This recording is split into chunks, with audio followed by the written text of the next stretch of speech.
नमस्कार, जय राष्ट्रवाद। वर्षौंदेखि हामी ठूला ठूला प्रतिबद्धता सुन्दै आएका छौं। वर्षौंदेखि हामी स्थिर रोजगारी, इमानदार शासन, गुणस्तरीय शिक्षा, सहज र सुलभ स्वास्थ्य सेवाको पहुँचको लागि पर्खिरहेका छौं। हामी आफ्नै देशमा सम्मान र समृद्धिका साथ बाँच्न सकिने भविष्य खोजिरहेका छौं। यसका लागि हामीले धेरै दशकसम्म धैर्य गर्यौं। धैर्य मात्रैले भविष्य निर्माण गर्दैन, असल नेतृत्वले गर्दछ भन्ने कुरामा म विश्वस्त छु। मेरो दृष्टि स्पष्ट छ। एक यस्तो नेपाल जहाँ प्रत्येक घर परिवार आर्थिक र सामाजिक रूपमा सुरक्षित र समृद्ध महसुस गर्दछन् अनि प्रत्येक युवाले आफ्नो दक्षता अनुसारको अवसर पाउँदछन् र प्रत्येक नागरिक आत्मसम्मानका साथ अघि बढ्न सक्दछन्। सीमित रोजगारीको अवसरले गर्दा धेरै लामो दशकदेखि हाम्रो युवाहरूले स्वदेश र विदेशमा कडा मेहनत गर्दै आए, तर त्यसको उचित प्रतिफल कहिले पाएनन्। यस्तो अवस्था बदलिनै पर्छ। यसका लागि नेपालको अर्थतन्त्र आधुनिक, नवप्रवर्तनमुखी र समावेशी हुनुपर्दछ भन्ने मेरो स्पष्ट दृष्टिकोण छ। अनेकौं सम्भावनाहरूका बावजुद आज नेपाल एउटा विरोधाभासपूर्ण मैदान बनेको छ। विरोधाभासपूर्ण यस मानेमा कि हामीसँग प्रतिभा छ तर अवसरको कमी छ। हामी डिजिटल रूपमा विश्वसँग जोडिएका छौं तर उत्तरदायी शासनबाट टाढा छौं।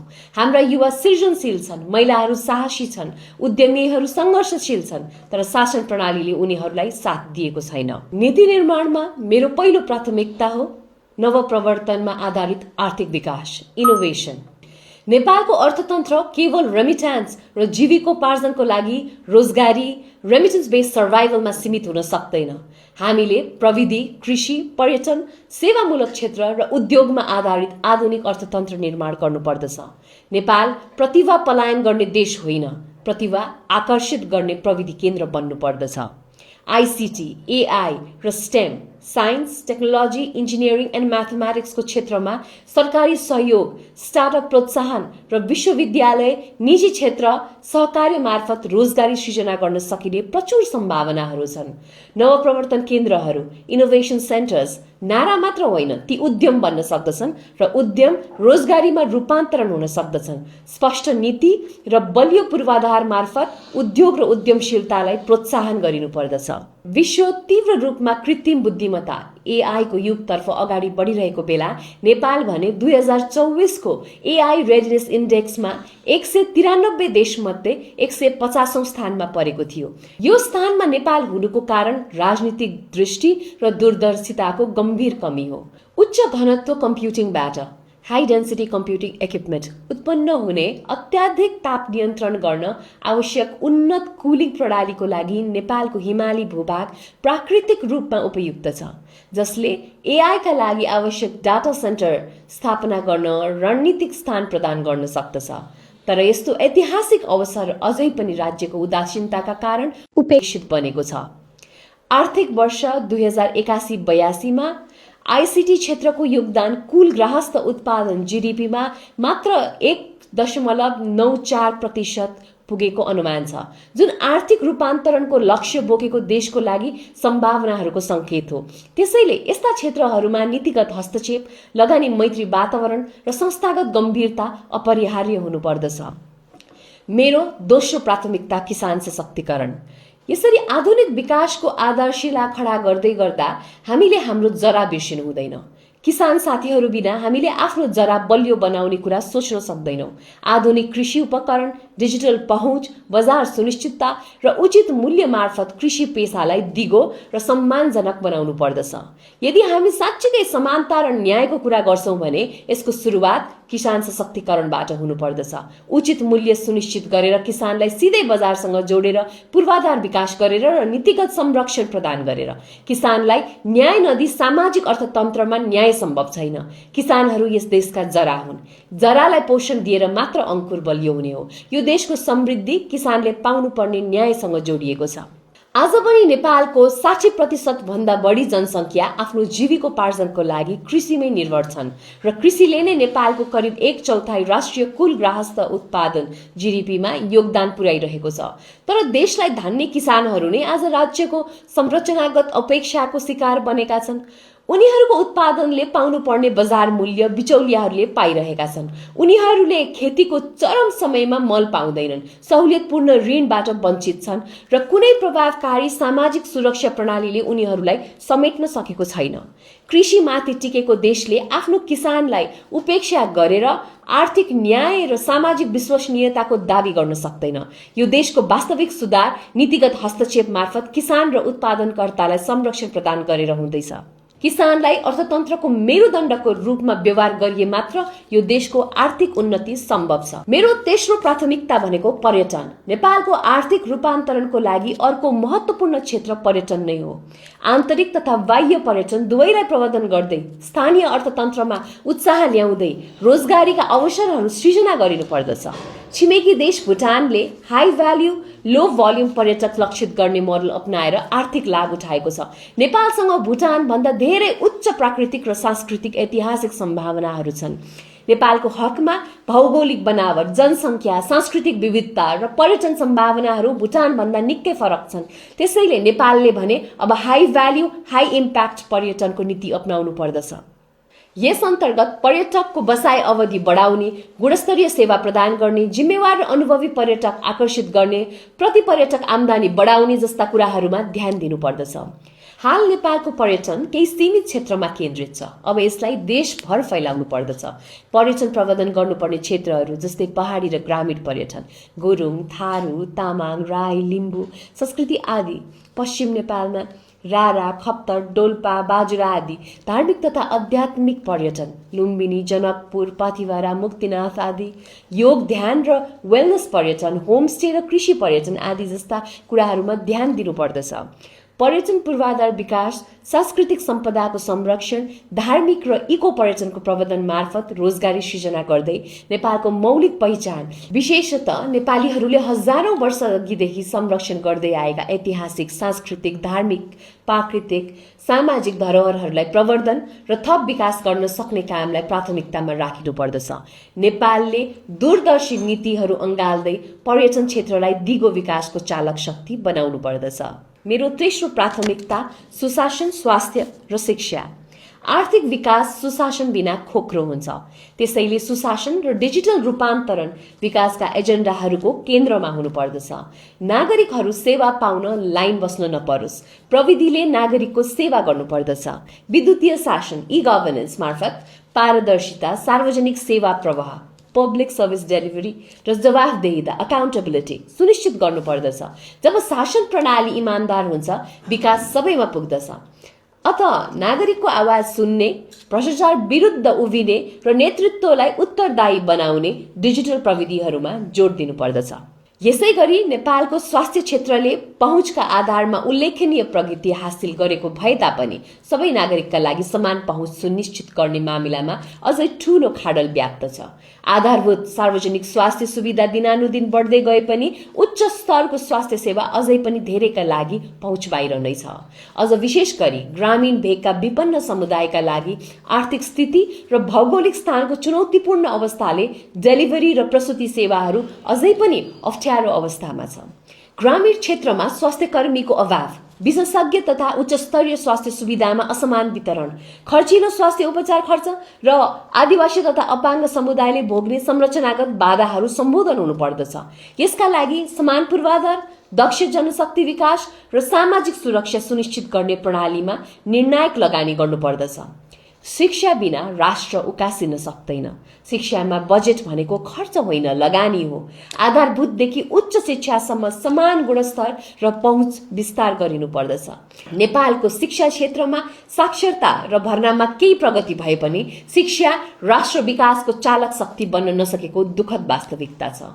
करिब 71 देखि 76% मात्र साक्षरता दरले वास्तविकता लुकाउँदछ। शिक्षामा गुणस्तर, पहुँच र पूर्वाधारमा ठूलो असमानता अझै कायम छ। विशेष गरी ग्रामीण क्षेत्रहरूमा शिक्षक दरबन्दीको अभाव, अपुग सेवा सुविधा र समग्रमा कक्षा 10 का लगभग आधाभन्दा कम विद्यार्थी मात्रले एसईमा पास हुन सक्नु जस्ता संकेतले शिक्षा प्रणालीको संरचनागत कमजोरीलाई देखाउँदछ। जब देशका बालबालिकाहरूलाई सान्दर्भिक शिक्षा, समान अवसर र आधुनिक अर्थतन्त्रसँग प्रतिस्पर्धा गर्न आवश्यक सिप प्राप्त गर्नबाट वञ्चित गरिन्छ, तब राष्ट्रले प्रगति गर्न सक्ने कुनै आधार हुँदैन। तसर्थ अब शिक्षामा प्रतीकात्मक कदम होइन, साहसी नीतिगत हस्तक्षेप आवश्यक छ। शिक्षकलाई राम्रो तलब सुविधा, प्रशिक्षण, डिजिटल पहुँच र पूर्वाधारमा व्यापक लगानी गर्न आवश्यक छ। पाठ्यक्रम सुधार मार्फत विद्यार्थीहरूलाई 21औं शताब्दीका लागि आवश्यक प्राविधिक र सामाजिक व्यवहारिक सिप प्रदान गर्नुपर्दछ। बजारसँग जोडिएको सिपमूलक र व्यावसायिक तालिम, प्रविधि, कृषि र औद्योगिक आर्थिक क्लस्टर, इन्डस्ट्रियल इकोनोमिक क्लस्टर केन्द्रित क्षेत्र विस्तार गर्नुपर्दछ। डिजिटल साक्षरता स्थानीय तहबाट राष्ट्रिय अभियानका रूपमा अगाडि बढाउनु पर्दछ। मेरो अर्को प्राथमिकता हो युवा सशक्तिकरण। युवा भविष्य मात्र होइनन्, वर्तमान हुन्। लामो समयदेखि उनीहरूलाई भोट ब्याङ्क मात्र बनाइयो। अब उपरान्त उनीहरूलाई निर्णयकर्ता बनाउनु पर्दछ। शासन, गुड गभर्नेन्स, राजनीतिक अर्थशास्त्र, पोलिटिकल इकोनोमी र नागरिक सहभागितामा पिपल्स पार्टिसिपेसन, युवा नेतृत्व विकास कार्यक्रम सञ्चालन गर्नुपर्दछ। नेपालमा 27% भन्दा बढी युवाहरू बेरोजगार छन्। योग्य र शिक्षित युवाहरू समेत विदेश पलायन हुन बाध्य छन्। यसले गर्दा सबैभन्दा उत्पादनशील मानव पुँजी पनि यो देशले गुमाइरहेको छ। युवाहरूले जब देशमै सम्भावनाहरू देख्दैनन्, विदेश जानु उनीहरूको रोजाइ होइन, बाध्यता बनेको छ। यो सङ्कट राजनीतिक प्रणालीको जडताले झन गहिरिएको छ। एकातर्फ युवाहरूको आवाज सुनिरहेको छैन र उनीहरूलाई निर्णय प्रक्रियाबाट टाढा नै राखिएको छ भने अर्कोतर्फ भ्रष्टाचार र नातावादले रोजगारी र अवसरको पहुँच सीमित व्यक्तिहरूलाई मात्र निर्धारण गरिरहेको छ। यसका अतिरिक्त श्रम बजारको वास्तविकतासँगै मेल नखाने शिक्षा प्रणालीले सिपविहीन डिग्री मात्र उत्पादन गरिरहँदा युवा बेरोजगारी कहाली लाग्दो रूपमा बढिरहेको छ। यसका सामाजिक परिणामहरू गम्भीर छन्। चिन्ता, डिप्रेसन, लागु पदार्थ दुर्व्यसन र निराशाको भावना व्याप्त हुँदै गएको छ। नेपाललाई अब तत्काल साहसी नीतिगत हस्तक्षेप चाहिन्छ। रोजगारी सृजना गर्ने औद्योगिक नीति, सिपमूलक शिक्षा सुधार, पारदर्शी नियुक्ति प्रणाली, युवा सहभागितामूलक शासन र सहज पहुँच योग्य मानसिक स्वास्थ्य सेवाहरूमा राज्य गम्भीर हुनुपर्दछ। ठाउँ ठाउँमा युवा नवप्रवर्तन केन्द्र, युथ लेड इनोभेसन सेन्टर स्थापना गरिनुपर्दछ। नीति निर्माणमा युवाको आवाज अनिवार्य हो। युवा बारेको नीति युवा बिना बन्न सक्दैन। महिला, युवा र सबै समुदायको प्रतिनिधित्व राजनीतिक र नेतृत्व तहमा बढाउनु पर्दछ। विभेद, हिंसा र आर्थिक बहिष्करणमा परेकाहरूका लागि संरक्षण, सम्मान र अवसर सुनिश्चित गरिनुपर्दछ। समावेशी विकास नै बुद्धिमत्तापूर्ण र दूरदर्शी योजनाको आधार हो। साना व्यवसाय, उद्यमी र पछाडि परेका समुदायको उन्नतिले नै देश उन्नत हुने हो। मेरो महत्त्वपूर्ण प्राथमिकता पृथ्वीपथ र राज संस्था। करिब 300 वर्ष अगाडि नै यो राष्ट्रका निर्माता अति दूरदर्शी महान राष्ट्रनायक श्री 5 बडा महाराज धिराज पृथ्वीनारायण शाहले हामीलाई आज पनि उत्ति नै सान्दर्भिक हुने सन्देश छोड्नु भएको थियो। उहाँले भन्नुभएका कुराहरू नेपालको अर्थतन्त्र र परराष्ट्र मामिलामा हामी कसरी मजबुत हुन सक्दछौँ, देशको अर्थतन्त्र यहाँको जनताको सपोर्ट र आफ्नै बलबुताले कसरी बलियो बनाउन सकिन्छ। पृथ्वीनारायण शाहले बुझ्नु भएको थियो कि कुनै पनि राष्ट्र तब मात्र बाह्य संसारमा सशक्त रूपमा उभिन्न सक्छ जब त्यहाँका जनता आर्थिक रूपमा सुरक्षित र आफ्नै क्षमतामा आत्मविश्वासी हुन्छन्। उहाँका लागि राष्ट्रको वास्तविक शक्ति नारा वा शक्ति प्रदर्शनमा होइन, समृद्धि, इमानदारी र आत्मनिर्भरतामा निहित थियो। उहाँले सार्वजनिक जीवनमा न्याय र सत्यनिष्ठाको महत्त्वलाई विशेष जोड दिनुभयो। भ्रष्टाचार फैलिँदा सामाजिक विश्वास कमजोर हुन्छ र समाज नै क्षतिग्रस्त हुन्छ भनेर उहाँले स्पष्टत दिव्य उपदेश मार्फत भन्नुभएको थियो। गलत कार्य विरुद्ध दृढ रूपमा उभिनु र सुशासनलाई मूल्य दिनु नै राष्ट्रले आफ्नो नागरिकको सम्मान जित्ने र अरू राष्ट्रसँग सम्मान हैसियतमा आत्मविश्वासका साथ सम्बन्ध राख्ने आधार हो भन्ने उहाँको मूल सन्देश थियो। उहाँको दृष्टिकोण अत्यन्त खुला र अग्रगामी थियो। उहाँले बाहिरी संसारबाट नयाँ ज्ञान, सिप र प्रविधि सिक्न प्रोत्साहन गर्नुभयो। स्वदेशमै उत्पादन गर्ने क्षमता विकास गरेर जनताले आफ्ना आवश्यकता पूरा गर्न सक्छन् र आफ्नो क्षमताहरू सिपमा पार पनि विस्तार गर्न सक्छन् भन्ने सोच थियो। म र मेरो पार्टी राप्रपा एकीकृत र स्थिर नेपालको लागि संवैधानिक राज संस्थाको पुनर्स्थापनाको पक्षमा छौँ। संवैधानिक राज संस्थाले राज्यको सर्वोच्च तहमा स्थिरता प्रदान गर्दछ। जब त्यो सर्वोच्च आधार स्थिर हुन्छ, त्यसका अधीनस्थ संस्थाहरू स्वाभाविक रूपमा सुदृढ र स्थिर बनाउन सकिन्छ भन्ने मेरो मान्यता हो। यही स्थिरताले मात्र नेपालको आर्थिक राजनीतिक भविष्य सुरक्षित गर्न सक्दछ। राष्ट्रिय एकता, अनुशासन र जिम्मेवार युक्त अभिभावकत्व केवल संवैधानिक राज संस्था मार्फत मात्र सम्भव छ। आज विश्व परिवेशमा हेरौँ, पश्चिमी देशका क्रिस्चियन राष्ट्रमा एक स्थायी राजा छन् जसले जनतालाई एकतामा बाँधि नै रहेका छन्। केही उदाहरणका रूपमा बेलायत, Spain, Belgium, Netherlands, Norway, Sweden, Denmark आदिलाई लिन सकिन्छ। अरबका इस्लामिक राष्ट्रहरूमा पनि राजा छन् जसले आफ्नो देशलाई मार्गदर्शन गरि नै रहेका छन्। जापान, थाइल्यान्ड, कम्बोडिया, भुटान जस्ता बौद्ध राष्ट्रहरूमा पनि राजा नै छन्। तर नेपाल दक्षिण एसियामा यो सनातनी धरतीमा हाम्रा सनातनी हिन्दू राजा चाहिँ छैनन्। हिन्दूहरू मात्र यो विश्वमा बिना राजा किन रहनु परेका होला? हाल नेपालमा न त सनातनी राजा छन् न त बलियो एकताबद्ध संरचना, र यसको परिणाम आज सबैको माझ छर्लङ्ग नै छ। यसरी हाम्रो सभ्यतागत मेटावट, सिभिलाइजेसनल इरेजन हुँदैछ र यसलाई रोक्नको लागि हामीलाई सनातनी हिन्दू राज संस्थाको पुनर्बहाली चाहिएको छ। अर्को महत्त्वपूर्ण प्राथमिकता सनातन तथा हिन्दू पहिचान पुनर्स्थापना। यो देशको दार्शनिक परम्परा, राजनीतिक परम्परा र सामाजिक परम्परा मूलतः सनातनी परम्परा नै हुन्। हजारौं वर्षदेखि यही भूमिमा सनातन चिन्तनले यो देशलाई आकार दिएको हो। त्यसैले मार्क्सवाद, लेनिनवाद र माओवाद जस्ता विचारधाराहरूले यो देशमा समयको सौटी पार लगाउन सक्दैनन्। यो प्रमाणित पनि भइसकेको छ। ती आयातित विचारहरू न त यस माटोबाट जन्मिएका हुन् न त यस भूभागको सभ्यतागत चेतनासँग मेल खान्छन्। कुनै पनि राष्ट्रले आफूलाई आफ्नै सभ्यतागत दृष्टिकोणबाट कल्पना गर्नुपर्दछ र नेपालको हकमा त्यो दृष्टिकोण सनातनी दर्शन, सनातनी मूल्य र मान्यता र सनातनी मापदण्ड नै हो। तर दुर्भाग्यवश यस देशका तथाकथित नेताहरूले समय समयमा नेपालको सभ्यता, संस्कृति, परम्परा र हजारौं वर्षको सामूहिक मूल्य मान्यताहरूलाई नै विकासको बाधक ठाने। आज इतिहासले त्यस किसिमका सोचको जवाफ दिइसकेको छ। के ती साँच्चीकै विकासका बाधक थिए? यदि थिए भने नेताहरूले वाचा गरे झै नेपाल आज स्विजरल्यान्ड वा सिङ्गापुर भइसक्नु पर्ने थियो। यो देशले किन कहिल्यै स्थायी शान्ति पाउन सकेन? शान्ति किन कहिल्यै स्थापित हुन सकेन? गरिबी किन निरन्तर रहिरह्यो? धेरै टाढा जानु पर्दैन। हालैको इतिहास हेरौँ, सशस्त्र द्वन्द्व भयो, हजारौं नागरिकहरू मारिए, पहिचानको नाममा आन्दोलनहरू भए, सयौंले ज्यान गुमाए, जेनजेड आन्दोलनका क्रममा पनि निर्दोष युवाहरू मारिए। यी सबै घटनालाई जोडेर हेर्दा चित्र स्पष्ट देखिन्छ असफलताको। देशले मौलिक मूल्य मान्यतामा आधारित नेतृत्वबाट विचलित भई छोटो स्वार्थमा आधारित प्रोपगण्डामुखी नेतृत्वलाई अँगाल्यो। त्यही नेतृत्वले पछिल्ला दशकहरूमा नेपाललाई पटक पटक हिंसाको खाडलमा धकेल्यो। दुःखको कुरा, आज पनि ती शक्तिहरू समाजलाई विभाजनमा राख्न, राजनीतिक हिंसा जीवित राख्ने प्रचारस्त्र प्रयोग गरिरहेकै छन्। अब यो देशलाई थप प्रयोग होइन, पुनर्जागरण, रेजोभनेसन चाहिएको छ। हिन्दू पहिचान पुनर्स्थापना केवल प्रतीकात्मक विषय होइन, यो आर्थिक रणनीतिक अवसर पनि त्यत्तिकै हो। विश्वभर धार्मिक पर्यटन अर्थतन्त्रको महत्त्वपूर्ण आधार बनेको छ। युरोपको केन्द्र भ्याटिकन सिटीलाई हेरौँ वा अरबमा साउदी अरबियालाई हेरौँ, जहाँ हज र उम्राहबाट मात्र त्यस देशले कुल गृहस्थ उत्पादनको 7% धार्मिक पर्यटनबाट आर्जन गर्दछ। त्यसै गरी भारतको मन्दिर अर्थतन्त्रले पनि कुल गृहस्थ उत्पादनको 5% हिस्सा ओगटेको छ। नेपालसँग पशुपतिनाथ, लुम्बिनी, मुक्तिनाथ, गोसाइकुण्ड, जनकपुर धाम, मनोकामना, बराह क्षेत्र जस्ता अन्य धेरै विश्वस्तरीय तीर्थस्थलहरू छन्। तर छुट्टा छुट्टै तीर्थले मात्र बलियो पर्यटन ब्रान्ड बनाउँदैनन्।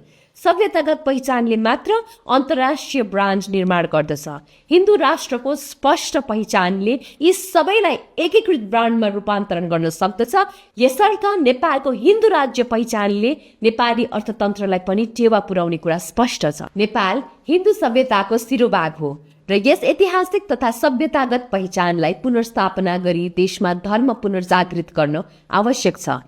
हिन्दू, बौद्ध, जैन, सिख र किरात परम्पराहरू परस्पर विरोधी होइनन्। यी सबै सनातन धर्मको विशाल छाता मुनि रहेका अनुशासित दार्शनिक धाराहरू हुन्। यसको आधार सनातन हो। त्यसैले नेपालको सभ्यतागत पहिचान सनातनी हिन्दू सभ्यता, समावेशी, सहिष्णु र सह अस्तित्वमा आधारित हो। हाल धर्मनिरपेक्षताको नाममा देश वैचारिक भ्रममा परेको अवस्था छ। यो देश धर्मनिरपेक्षताको नाममा अपेक्षा रहित बनेको छ। यो दुःखद अवस्था हो। यी विषयहरू केवल आध्यात्मिक पुनर्जागरणसँग मात्र सीमित छैनन्, यी राष्ट्रिय पहिचान र आर्थिक सम्भावनासँग पनि गहिरोसँग जोडिएका छन्। धार्मिक पर्यटन मार्फत नेपालसँग अपार आर्थिक सम्भावनाहरू छन्। हामी आफूलाई धर्मनिरपेक्ष पनि भन्ने र फेरि तिनै हिन्दू सम्पदाहरूको आधारमा यो देशले धार्मिक पर्यटन मार्फत आर्थिक विकास गर्न सक्दछ भनी पनि रहेका छौँ। यो स्पष्ट त द्वैत चरित्र हो। यसकारण नेपालले स्पष्ट र एकनिष्ठ दृष्टिकोण अपनाउनुपर्छ। नेपालले गर्वका साथ आफूलाई हिन्दू राष्ट्र घोषणा गर्नुपर्दछ। अर्को महत्त्वपूर्ण विषय प्रदेश सरकार खारेजी। मेरो पार्टी राप्रपा प्रभावकारी सार्वजनिक सेवा प्रवाह, पब्लिक सर्भिस डेलिभरी र सुशासनको निमित्त सदैव आवाज उठाउँदै आएको छ। यो देशमा संघीयता लागू गर्दा विकेन्द्रीकरण, समावेशिता र सुशासनको उद्देश्यका साथ लागू गरिएको थियो, तर त्यो उद्देश्य पूरा हुन सकेन। वर्तमान प्रदेश संरचना कार्य सम्पादनको दृष्टिले अकर्मण्य छ, नन पर्फर्मेटिभ, आर्थिक रूपमा बोझिलो छ र राजनीतिक रूपमा भद्दा छ, जसले न त गुणस्तरीय सेवा प्रवाह दिन सकेको छ न त उत्तरदायित्व वहन नै गर्न सकेको छ। त्यसकारण संघीयताको मूल आशय स्पष्ट रूपमा विफल भएको छ। प्रदेश तहहरू सत्ता राजनीति, दोहोरो संरचना र स्रोतको दुरुपयोगको अखडा बनेको छ। नेपाल जस्तो सानो देशको लागि यो संरचना आवश्यकै थिएन। नेपाल संघीय र स्थानीय तह मात्र रहेको दुई तहको शासन प्रणालीमा अझ प्रभावकारी रूपमा सञ्चालन हुन सक्दछ भन्ने हाम्रो राप्रपाको ठम्याइ हो। त्यसैले राप्रपा प्रदेश सरकार खारेज गरी राज्य संरचनालाई दुई तहको चुस्त शासन प्रणालीमा पुनर्संरचना गर्नुपर्ने मान्यता राख्दछ। वास्तविक संघीयता राजनीतिक संस्थाहरूको संख्याबाट होइन, सेवा प्रवाहबाट मापन हुनुपर्दछ। अर्को महत्त्वपूर्ण प्राथमिकता प्रवासी नेपाली समुदाय। प्रवासी नेपाली समुदाय नेपालको रणनीतिक सम्पत्ति मध्ये एक हो, तर राज्यले उक्त समुदायलाई केवल रेमिटेन्सको स्रोतमा मात्र सीमित गरिदिएको छ। विदेशमा रहेका लाखौं नेपालीले रेमिटेन्स मार्फत यो देशको अर्थतन्त्रमा योगदान पुर्याएका छन्, तर उनीहरूसँग रहेको पुँजी, सिप, प्रविधि र विश्वव्यापी सञ्जाल यो देशले प्रभावकारी रूपमा उपयोग गर्न सकेको छैन। राप्रपा नेपाललाई रेमिटेन्सको निर्भरताबाट बाहिर निकाल्दै प्रवासी नेपालीसँगको राष्ट्रिय साझेदारी मार्फत यो देशको उत्पादकत्व र राष्ट्रिय अर्थतन्त्र वृद्धितर्फ लैजान प्रतिबद्ध छ। पछिल्ला सरकारहरूले प्रवासी नेपाली समुदायमाथि विश्वासको अवस्था निर्माण गर्न असफल प्राय भएका छन्।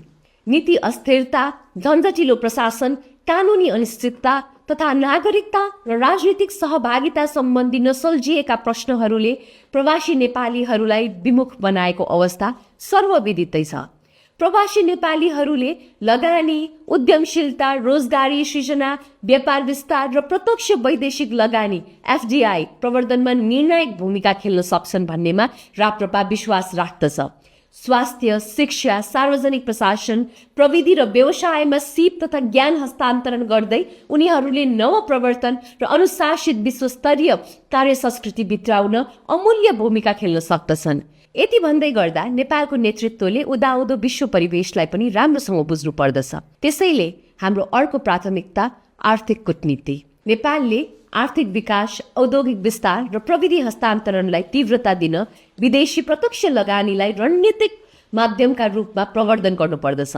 यसका लागि नेपाललाई विश्वासिलो, स्थिर र लगानी मैत्री गन्तव्यका रूपमा स्थापित गर्ने उद्देश्यसहित परिणाममुखी आर्थिक कूटनीति अवलम्बन गर्न आवश्यक छ। साथै नेपालको कूटनीतिक प्राथमिकतामा जलवायु कूटनीतिले पनि विशेष स्थान पाउनु पर्दछ। जलवायु परिवर्तनप्रति उच्च संवेदनशीलता र विश्व वातावरण संरक्षणमा नेपालको योगदानलाई आधार बनाउँदै अन्तर्राष्ट्रिय जलवायु कोष तथा हरित कोषहरूलाई प्रभावकारी रूपमा परिचालन गरी दिगो विकास र हरित पूर्वाधार मार्फत आर्थिक वृद्धिका लागि नेपाल सक्षम हुनुपर्दछ। यति गर्दै गर्दा हाम्रो सार्वभौमिकता र राष्ट्रिय हितको विषयलाई केन्द्रबिन्दुमा राखिनु पर्दछ। मेरो मूल सन्देश स्पष्ट छ। हामी सँगै मिलेर यस्तो नेपाल बनाऊ जहाँ हाम्रो सन्तानले अवसरका लागि देश छोड्नु नपरोस्, जहाँ मेहनतको सम्मान होस्, जहाँ शासन इमान्दार होस्, जहाँ युवा आवाजले राष्ट्रिय दिशा निर्धारण गरोस् र जहाँ राज्य सत्ताले दूर दराजमा आफूले निर्वाह गर्नुपर्ने दायित्व पूर्ण जिम्मेवारीका साथ वहन गरोस्। यो चुनाव केवल प्रतिनिधि चयन होइन, दिशा चयन पनि हो भन्ने कुरा म विश्वास गर्दछु। म राष्ट्रिय प्रजातन्त्र पार्टीको समानुपातिक उम्मेद्वार। यदि तपाईँले मलाई विश्वास दिनुभएको खण्डमा म आशालाई नीतिमा, जिम्मेवारीलाई कार्यमा र दृष्टिलाई परिणाममा रूपान्तरण गर्न हरसम्भव कर्म गर्नेछु। हामी सबै मिलेर यस्तो नेपाल निर्माण गर्नेछौँ जहाँ हाम्रा सन्तानले आफ्नै देशमा ठूलो सपना देख्न सकुन्, जहाँ परिश्रमको कदर होस् र जहाँ जनताको आवाजले राष्ट्रको भविष्य निर्धारण गरोस्। तपाईहरूको साथ र समर्थनले हामी अझ बलिया, गर्विला र एकताबद्ध भएर अगाडि बढ्नेछौँ। आउनुहोस्, सँगै उठौँ, सम्मानका लागि, अवसरका लागि, गर्विलो नेपालका लागि। यो चुनाव तपाईँको निर्णयको समय हो। स्थिर, सम्मानजनक र समृद्ध नेपालको लागि हलो चिन्हमा छाप लगाउनुहोस्। राष्ट्रिय प्रजातन्त्र पार्टीलाई जिताउनुहोस्। एक भोट राष्ट्रलाई, एक भोट हिन्दू शास्त्रलाई। देशको भलोमा, एक भोट हलोमा। जय राष्ट्रवाद। राष्ट्रवाद, लोकतन्त्र, स्थिरता र समृद्ध नेपाल निर्माण गरौं। भ्रष्टाचार अन्त्य गरौं र सुशासन कायम गरौं। हामीले भ्रष्टाचार गरेर खानु, आमाको रगत खानु सर मानेर नेपालको राजनीतिमा रहन्छौँ भनेर भनेका छौँ। तपाईँहरूको विश्वासमा कुनै पनि प्रकारको कुठाराघात हुने छैन, कुनै पनि प्रकारको धोका हुने छैन। देशलाई विद्यमान राजनीतिक दलहरूको चक्रव्यूहबाट मुक्त गरौं। हामी सबैभन्दा माथि देश छ, देशभन्दा माथि अर्को केही कुरा पनि छैन। र राष्ट्रिय प्रजातन्त्र पार्टीले अहिले लिएर आएको मुद्दा भनेको देशको मुद्दा हो। तर तपाईँले दिएको एउटा भोट गलत पार्टी र गलत नेतालाई परेछ भने पुरै देश बर्बाद हुन्छ। मुलुकमै जन्मिएको र मुलुकको सर्वोपरि हितमा समर्पित एक मात्र राजनैतिक दल राप्रपाको चुनाव चिन्ह हलोमा मतदान गरौं। देशको मुहार बदल्न मतलाई मनसँग जोडौं।